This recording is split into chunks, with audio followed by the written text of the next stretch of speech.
Alien Case Files 10. Episode 10. Whispers in the Shadows. The skies over Council Prime shimmered in gentle twilight as Clax and Axel made their way toward District 47, the former industrial sector turned ghost town after the war. It was the kind of place that looked abandoned but still breathed in whispers. Clax adjusted his coat, silent, his eyes scanning the skyline. Axel trotted alongside, notebook in paw full of scribbled notes from their earlier library dive. "So you think we'll find a warehouse full of explosive pastries?" Clax gave him a look. "Kid, if I've learned one thing, it's this. The universe saves its weirdest surprises for old shipping containers." Just as they rounded a corner, Clax's comlink chirped. He tapped it and a hologram shimmered to life in front of them. Layla. Her image flickered for a second, serious, composed. "Clax, we need to meet. Now." "No details?" Clax asked, already sensing something wasn't right. Layla shook her head. "Just come. I'll send coordinates." The hologram blinked out. Clax's expression turned tight. "That wasn't a casual coffee call." Axel's ears perked up. "The timing's awfully convenient, isn't it?" Clax nodded. "Too convenient. Let's be cautious." Private landing platform, Council Prime. They met Layla near a secluded platform carved into a vertical cliffside. Her personal guard wasn't present, which only deepened Clax's suspicion. He glanced behind them. "You followed?" Layla asked as they approached. Clax gave a dry smirk. "The goons from the bakery? Ditching amateurs is still in my wheelhouse." Axel stood a little straighter. "Clean getaway. I helped." Layla chuckled. "Good. Because according to intel I got from a source I'd bet my shuttle on, those goons weren't just bakery muscle. They're part of something bigger. Something familiar." She lowered her voice. "I've heard the name Cowl. Whispered. Not confirmed, but floating again." Axel frowned. "Cowl? But he's supposed to be dead," Layla finished. "But we know Cowl. He's the sort who plans backup plans for his backup plans." Clax crossed his arms. "You think he's alive?" "I think someone's moving contraband again, materials linked to his old stockpiles. You mentioned bakery deliveries? We've tracked similar shipments in other cities." Clax and Axel exchanged a glance and chuckled. "Tasty buns," Clax said. "Yep, we're already sniffing around District 47. Got a few hot crumbs to follow." Layla raised an eyebrow, then turned to Axel. "And that's why you're working with a legend. Right place, right time." Clax rolled his eyes. "You sure you're not trying to keep me from retiring?" Layla smirked. "You sure you want to retire?" Clax looked at Axel, who gave a small, excited nod. "Well," Clax sighed, "with this kid beside me, maybe I've got a few rounds left." Axel's cheeks flushed.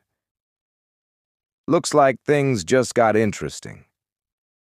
At that moment, Layla's holocom flared again, this time pulsing red. She answered, frowned, and looked toward the horizon.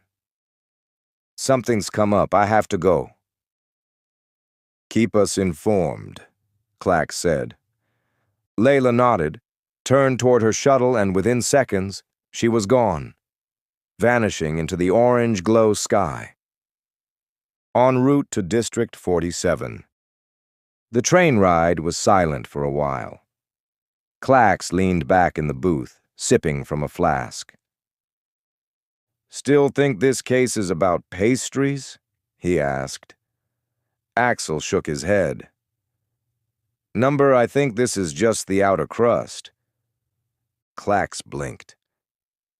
"Was that a pastry pun?" Axel grinned. "Don't push your luck, kid." District 47, Warehouse Row. They arrived under cover of dusk. The district smelled of rust and ozone. Old cranes loomed overhead like skeletal birds. Graffiti danced across warehouse walls in glowing alien glyphs. Clax motioned to a structure at the far end, where flickering lights hinted at life.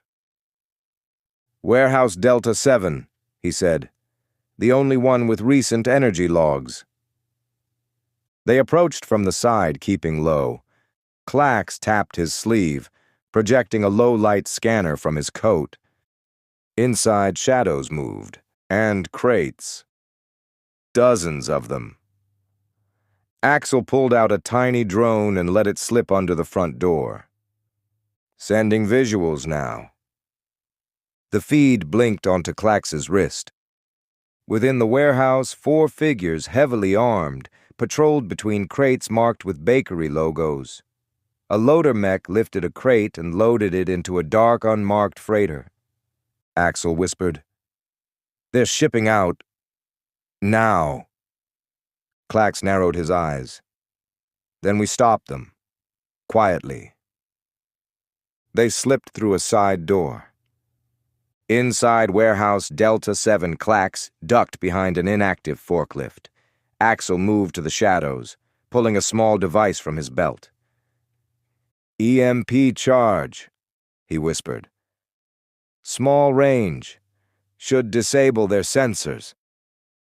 "Do it." Axel pressed the trigger. A quiet hum, and the lights flickered. Alarms chirped. The patrol guards shouted, momentarily blinded. Clax leapt from cover, tackling the nearest guard with surprising speed. Axel bounded forward, tail flicking, and tripped another into a stack of flour barrels. In minutes, the warehouse fell silent. Clax opened one of the crates and whistled. Inside, void reactive kieranite, enough to power a dreadnought. Axel shook his head. "Why move this in buns?" "Because no one suspects the bakery," Clax muttered. "This isn't just a leftover smuggling run. This is organization." He paused, his face grim. "Carl might be alive." Axel looked at the crates. "Or someone wants us to think he is." Aftermath, rooftop overlook. They sat atop the warehouse, watching authorities clean up below. Layla's personal team had responded the second Clax sent the call. Clax took another sip from his flask. "Something's stirring," he said. Axel nodded. "And it's not in the mixing bowl." Clax sighed. That pun was worse than mine. Axel grinned. To be continued.